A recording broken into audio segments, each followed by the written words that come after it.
Bismillahirrahmanirrahim. Assalamualaikum warahmatullahi wabarakatuh. Perkenalkan, saya Inaya dari S2 Pendidikan Matematika kelas C. Dalam kesempatan ini, saya akan memaparkan terkait rencana penelitian yang akan saya lakukan.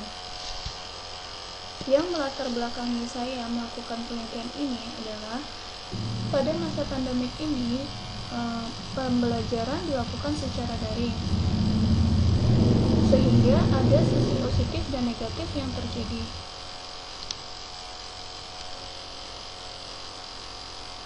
Permasalahan yang timbul dalam pembelajaran daring salah satunya adalah siswa mengalami kesulitan dalam menerima dan memahami materi yang disampaikan guru. Karena saat pembelajaran daring, guru kurang maksimal dalam menyampaikan materi, dan saat pembelajaran daring ini guru kurang bisa memaksimalkan penggunaan alat peraga untuk membantu siswa memahami materi pembelajaran yang diajarkan. Hal ini menyebabkan menurunnya prestasi belajar siswa, dan siswa kurang melatih kemampuan komunikasi matematis mereka. Salah satu alternatif solusi dari permasalahan ini yaitu dengan menggunakan media pembelajaran berbasis web yang dapat membantu siswa untuk melaksanakan pembelajaran daring dengan baik, dan siswa bisa memahami materi yang disampaikan guru dengan baik. Sehingga peneliti tertarik untuk mengembangkan media pembelajaran berupa web pembelajaran yang dapat membantu siswa untuk meningkatkan prestasi belajar dan kemampuan komunikasi matematis siswa.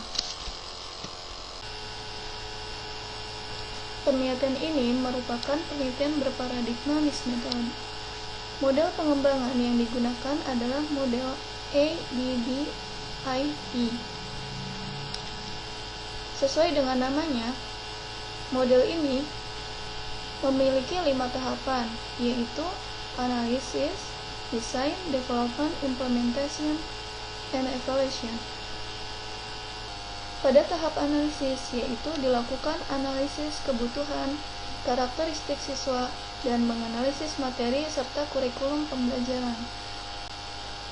Kemudian, pada tahap desain, dilakukan perancangan media pembelajaran dan penyusunan soal tes. Selanjutnya, tahap development menghasilkan draft awal yang untuk kemudian divalidasi oleh para ahli. Pada tahap implementasi, dilakukan uji coba untuk mengetahui kepraktisan dan keefektifan dari media pembelajaran berupa web pembelajaran yang dibuat. Pada tahap evaluasi,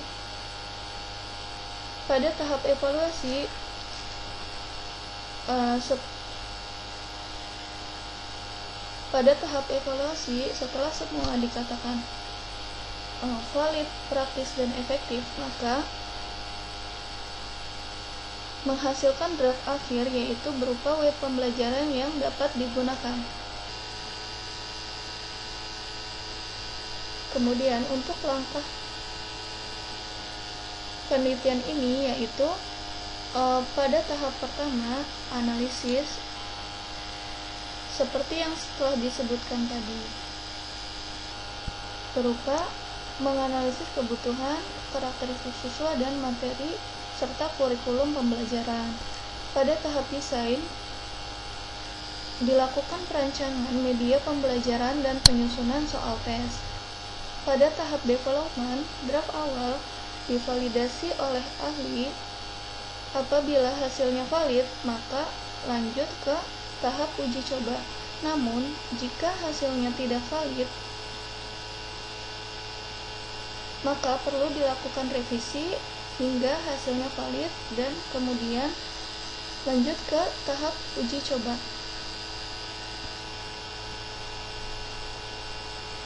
Untuk tahap implementasi dan evaluasi, uji coba dilakukan untuk menilai kepraktisan dan keefektifan dari media pembelajaran berupa web pembelajaran yang dibuat.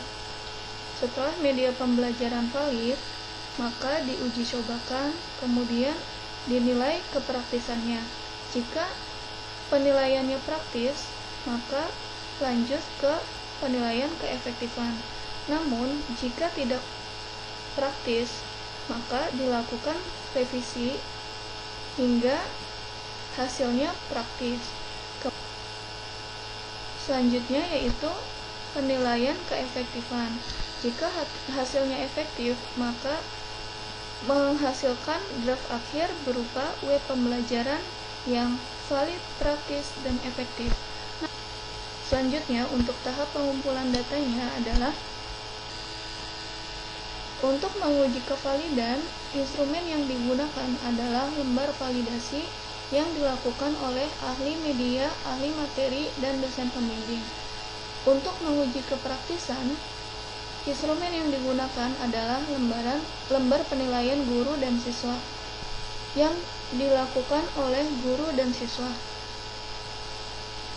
Untuk menguji keefektifan, instrumen yang digunakan adalah tes prestasi belajar siswa dan tes kemampuan komunikasi matematis yang dilakukan oleh siswa. Dalam analisis data diuji kevalidan, kepraktisan, dan keefektifan.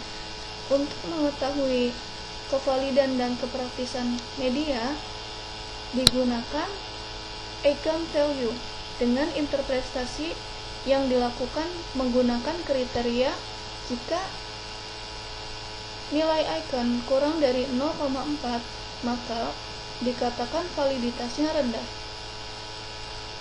Kemudian jika nilai Eigen di antara 0,4 sampai 0,8 dikatakan validitasnya sedang. Dan jika nilai Eigen yang didapatkan lebih dari 0,8, maka validitasnya dikatakan tinggi. Produk dapat dikatakan valid dan praktis apabila berada pada kriteria tinggi. Namun, jika belum mencapai kriteria tinggi, maka dilakukan revisi hingga hasilnya valid dan praktis. Kemudian, untuk menguji keefektifan dari media pembelajaran ini, yaitu dengan melakukan tes dan menghitung banyaknya jawaban benar dengan menilai sesuai bobot setiap butir soal.